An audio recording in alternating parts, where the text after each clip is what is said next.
Crosstown Cup, the Crosstown Classic, the Windy City Showdown, Chicago versus Chicago. Call this game whatever you want, but the White Sox are hosting the Cubs with me, Dunbar Snack Bar, here with some MLB 2K11. Now, this game will be really exciting because I was so surprised as to how many different requests I got for this particular game.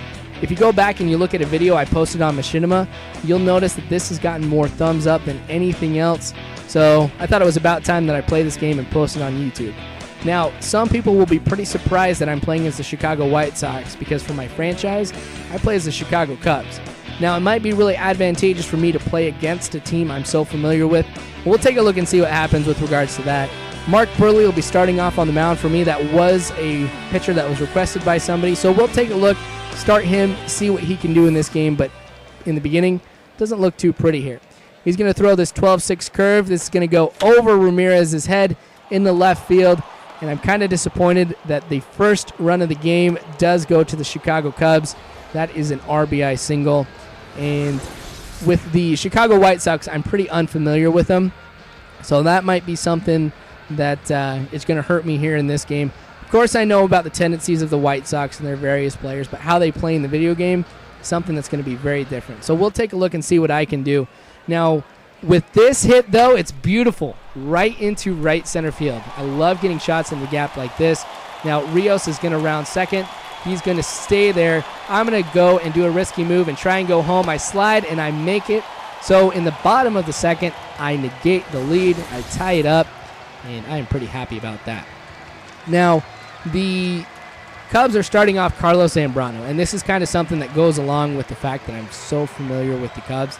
I know that Carlos Zambrano throws a lot of fastballs. So what I'm going to be looking for more than anything else to be thrown at me is, of course, a fastball.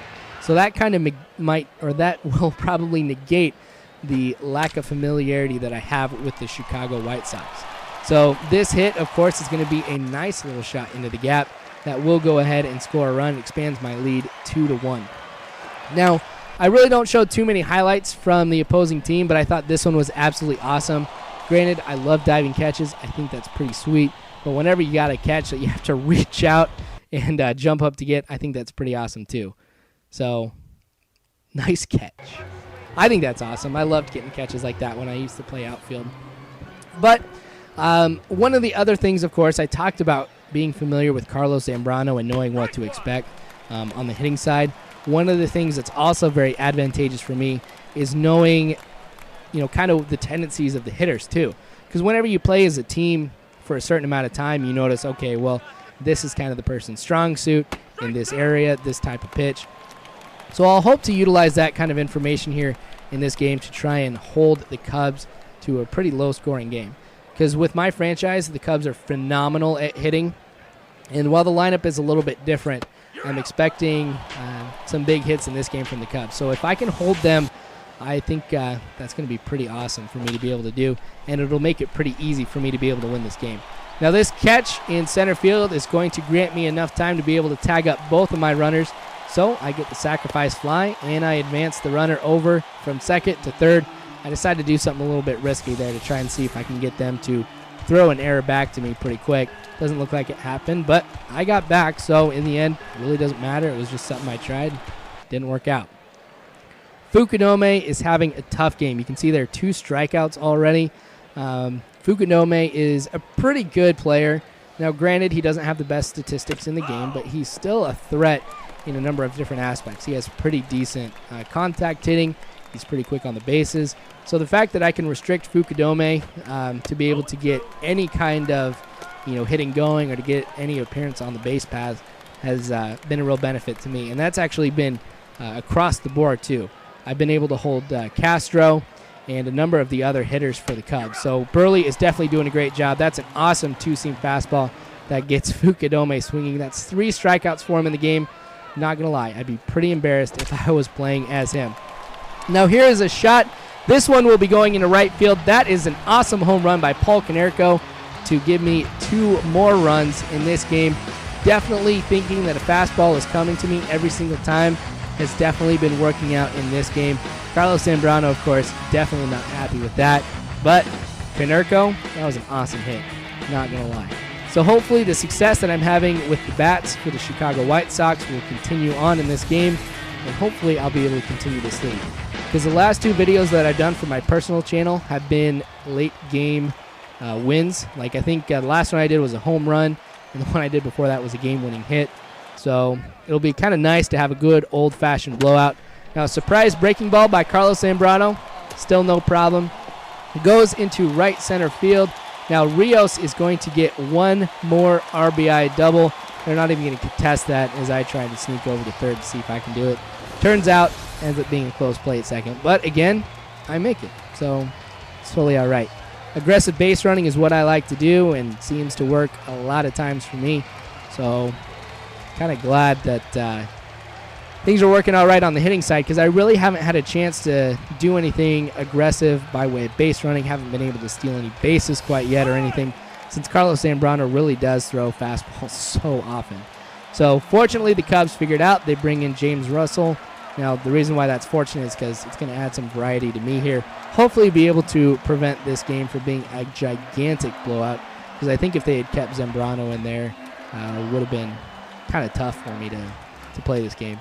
I think the Cubs are a little bit at a disadvantage as well, because since we're playing at home, of course, home field advantage is nice, but whenever you play as Carlos Zambrano, one of the things I figured out is not only is he a pretty decent pitcher, but he also has good speed, actually, and he does have good hitting ratings, especially for a pitcher. So I think it would have been more advantageous for the Cubs if we played at Wrigley Field, because then that would mean Burley would be pitching, and that's a weak spot for me, where Zambrano can double as a pretty decent hitter in the game. So I was really surprised at the attributes that they gave him. So if Burley continues to have this success in the game here as I'm going up against Castro now, I'm definitely going to try and get a complete game out of him, because I think he definitely deserves it. So far he's been doing a phenomenal job. Pena has not had anything really big going on in this game. Ramirez has not either. Soto isn't even playing in this game. I think he's injured right now in real life. But change up, though, catches Castro looking there. Of course, he's not too happy with that. But once again, kind of gives you, the indication of how well Burley has been doing in this one. Now, Konerko is going to throw it over to second. Ramirez will bring it back. Burley is going to make that going to be the one who catches that on first to get that double play. So defense has been working out pretty well for me, too. And it's so refreshing to steal a base. Nice slide there by Ramirez to get there just in time. 6-1 now here in the bottom of the 8th with 1 out. This is going to be a nice shot that goes down the line. It's going to get 1 run in for me. They're not even going to contest that at home. So now it is 7-1 here in the bottom of the 8th. So hopefully this game ends pretty quick. I don't like blowouts that are huge, like I said earlier, but this is kind of refreshing to win big. So we'll take a look and see what happens here as they go ahead and decide to bring in Scott Maine, who I'm not too familiar with. And I'm not going to lie, based on how this guy looks, I absolutely want to crush him. Now, some pitchers who come in or different players, they just look bad. This guy has absolutely no sideburns and a mullet. So last guy I nicknamed Igor because he did not look like a human being. This guy I'm calling Mulletron just because I want to crush him. I think he just looks goofy. In fact, I think I have to show you kind of here really quick in case you missed it. I mean, obviously you get that look right here. This guy just looks like an absolute creeper. He's got the super thin hair and the sideburns, so that's gross. Bases are loaded here. 2 outs, 7-1. Let's see what happens with this hit as it goes down the right field line. They were expecting me to hit it in the left field, so that means I get some additional time to be able to try and score. What's going to happen? Am I going to make it? Oh, nope. I decided to try and get risky there and see if I can score an extra run. But that's 2 runs that I score. It's 9-1 here. And this is going to be the last out of the game as Ramirez throws it over to first. So kind of a blowout here, but I appreciate you guys watching. Hopefully it was exciting for you. If you want to see some closer games, head over to my channel. Last 2 ones here were pretty close. Again, I thank you guys for watching. Feel free to send in more requests for games, thumbs up ones, somebody else has posted it, and I'll definitely do them because it's a lot of fun to do these games. Subscribe to Machinima Sports on my personal channel too if you haven't already. Thanks for watching, and you guys have a good one.